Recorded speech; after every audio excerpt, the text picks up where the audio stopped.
بسم الله الرحمن الرحيم الحمد لله رب العالمين والصلاة والسلام على رسول الأمين وعلى آله وأصحابه أجمعين. Mes chers frères et sœurs, assalamu alaikum wa rahmatullahi ta'ala wa barakatuhu.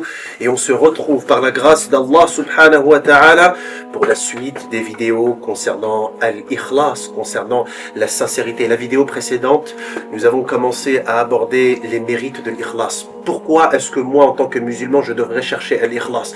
Une question anodine comme cela, mais en réalité, quand on lit le Coran et la Sunna, on découvre bien qu'il y a plein de pépites, qu'il y a plein, alhamdulillahi rabbil alamin, de mérites, de bienfaits à rechercher Al-Ikhlas.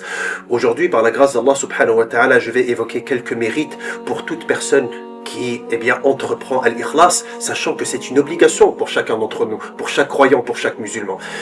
Lorsque l'on lit les textes du Coran et de la Sunna, on constate que grâce à l'Ikhlas ou par l'intermédiaire de l'Ikhlas, on peut faire d'un acte banal, d'un acte ordinaire, une adoration.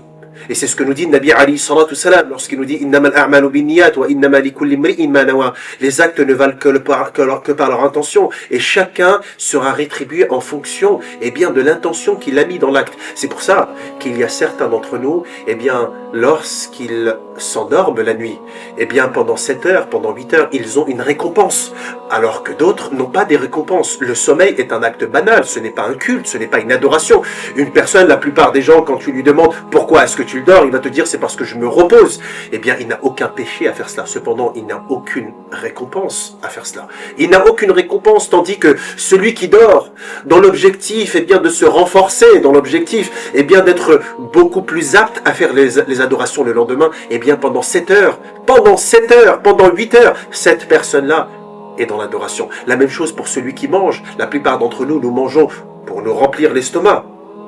Cependant, celui, qui mange pour se renforcer dans l'adoration d'Allah subhanahu wa ta'ala, lorsqu'il mange, c'est une récompense, c'est une adoration pour lui. La même chose celui qui se marie, la même chose pour le travail.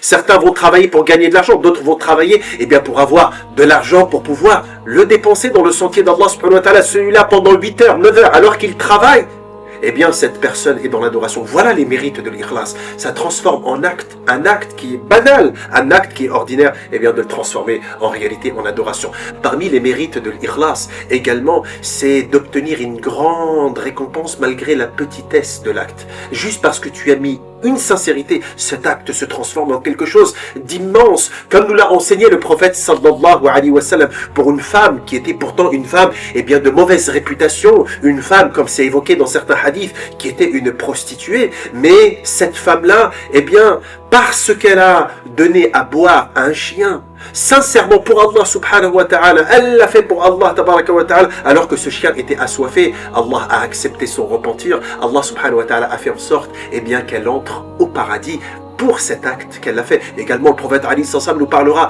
d'un homme qui est entré au paradis juste parce qu'il a enlevé des épines qui étaient en réalité sur le chemin. Allah subhanahu wa ta'ala lui a donné la récompense du paradis. Vous voyez le mérite de l'Ikhlas. Ce n'est pas juste sortir des griffes de Iblis ou juste entrer au paradis. En réalité, il y a dans l'Ikhlas des mérites qui sont exceptionnels. Parmi les mérites également que nous a enseigné notre prophète sallallahu alayhi wa sallam, c'est que celui qui fait preuve de Ikhlas, Allah l'aime. Et l'amour d'Allah subhanahu wa ta'ala, c'est la plus grande récompense qu'il soit. L'amour d'Allah, l'agrément d'Allah subhanahu wa ta'ala est la plus grande des choses. Le prophète alayhi salatu salam nous dira, Allah subhanahu wa ta'ala aime 2 personnes qui se sont aimés pour lui. La sincérité, ils se sont aimés pour Allah subhanahu wa ta'ala parce qu'ils ont fait preuve de sincérité dans leur amour. Ils l'ont fait pour Allah. Allah les a aimés. Puisse Allah tabaraka wa ta'ala vous accorder son amour. Puisse Allah vous accorder son agrément. Puisse Allah subhanahu wa ta'ala vous accorder la sincérité dans vos paroles et la sincérité dans vos actes. Barakallahu fikum. Wassalamu alaikum wa rahmatullahi ta'ala wa barakatuh.